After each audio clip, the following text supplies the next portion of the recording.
pessoal, meu nome é Marcos Autori e eu apresento a série Química Essencial. No vídeo de hoje, a gente vai resolver a questão 56 da primeira fase da FUVEST 2023. E a questão é a seguinte: o cientista Richard Feynman, Prêmio Nobel de Física em 1965, fez comentários sobre o processo de combustão em uma revista chamada Phantom Imaging. Segundo ele, à primeira vista é impressionante pensar que os átomos de carbono de uma árvore não entram em combustão com o oxigênio da atmosfera de forma espontânea, já que existe uma grande afinidade entre essas espécies para a formação de CO2. E a pergunta é a seguinte: entretanto, quando a reação tem início, o fogo se espalha facilmente. Essa aparente contradição pode ser explicada pois... Bom, antes da gente analisar aqui as alternativas, vamos dar uma relembrada no tema dessa questão, que é combustão, né? Então, do ponto de vista de reagentes e produtos, né, o combustível reage com gás oxigênio, formando gás carbônico e vapor de água, né? Isso aí vale no caso da celulose, né, que é formada por carbono, hidrogênio e oxigênio, né? Então forma-se gás carbônico e vapor de água na queima da celulose, que é o principal componente da madeira, né, que entra em combustão. Também pode se formar monóxido de carbono pela combustão parcial e fuligem pela combustão incompleta. Ok? Então, esse é o aspecto com relação a reagentes, tá? Que é combustível e gás oxigênio e produtos. Com relação à energia, a gente pode lembrar o seguinte: se eu pego um gráfico aqui de energia em função do andamento do processo, inicialmente eu tenho a energia dos reagentes e depois a energia dos produtos. Essa diferença aqui, a energia dos reagentes é maior do que a energia dos produtos. Então vai uma estabilização, né? Menor energia, mais estável, né? Então essa energia, essa diferença de energia é liberada na combustão. Tá? Isso explica porque a combustão é um processo exotérmico, libera energia devido à diferença, ao abaixamento da energia dos produtos em relação aos reagentes. Só que esse abaixamento ele não acontece como se fosse uma ladeira, né? Chega aqui e desce direto. Não. Para que a reação comece, é necessário superar uma etapa aqui, né? Que é a energia de ativação.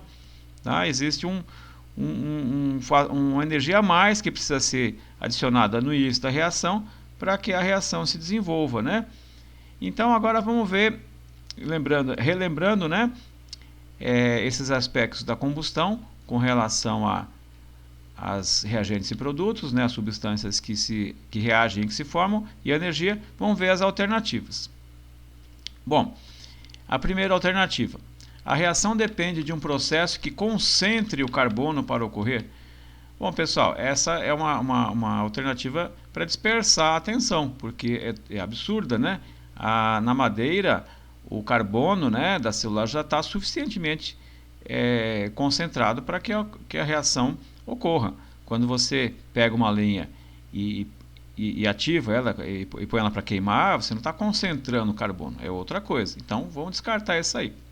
Alternativa B: o fogo torna a reação desfavorável? Não, o fogo é um processo, né?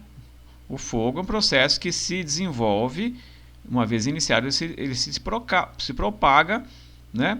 Consumindo os combustíveis, tendo disponibilidade de oxigênio, ele vai consumindo os combustíveis. Então, o fogo não torna a reação desfavorável. Vamos eliminar isso aí. Alternativa C: o fogo depende da presença de CO2 para começar? Não. Se a gente tirasse esse C, sim, o fogo depende da presença de O2 para começar, não de CO2. Então, vamos eliminar isso aí. CO2 justamente é o produto da combustão. O átomo de carbono da árvore é muito mais resistente ao O2 do que os átomos de carbono dispersos no fogo. Não, pessoal, elemento é elemento, mesmas características.